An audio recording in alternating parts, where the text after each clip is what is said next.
U bir bankani tugatdi, bir oy, 2 bankani tugatdi, 3 bankani tugatgandan keyin, shuncha testosteron kirgandan keyin u nima qiladi? Ortiqcha testosteron u konvertatsiya bo'ladi, ya'ni jenskiy gormon aylanish boshlaydi.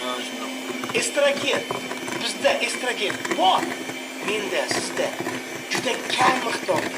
Ayollarda testosteron bor, juda kam miqdorda.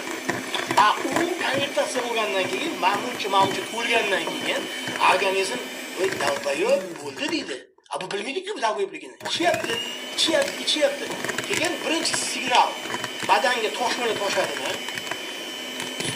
Jinekalastiga chiqadimi? Emchi sasok asbobga o'xshab osilib qolgan, gormonlar buzilgan, apatiya, siqilgan, kamiganini to'xtatib qo'ysa yoki steroidni ukolini to'xtatsa, birdaniga cho'qqiga chiqqan testosteron 120 dan 10 ga tushib qoladimi? 10 ga tushgandan keyin bulbulam sayramagan, hayotga ishtiyoqi yo'q, eng zo'r mammas katta qizoq kelib qo'ysiz ham vahshiy qizig'i yo'q.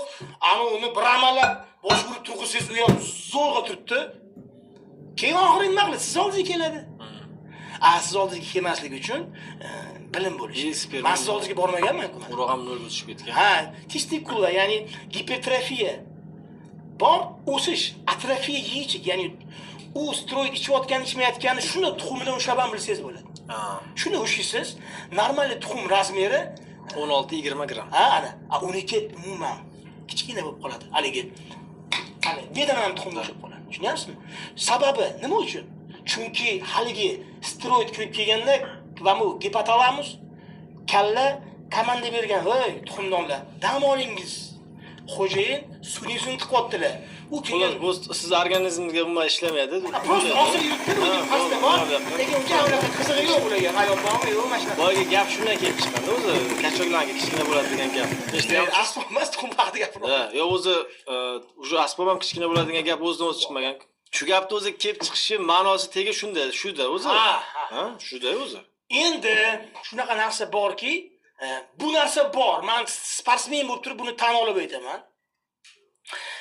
Utechka bo'lib qolgan, parod qilib qo'ygan kachoklarni dastidan umumiy kachoklar haqida, kachoklar pastelda slabiy degan gap bu mif emas. Bu quruq gap va bu quruq tuhmat emas. Bu kachokka ko'rolmagan dirish ozg'in bola o'ylab topmagan. Bu narsa ayollar orasida sarafan radio uchun tarqalgan. Sababini aytaman.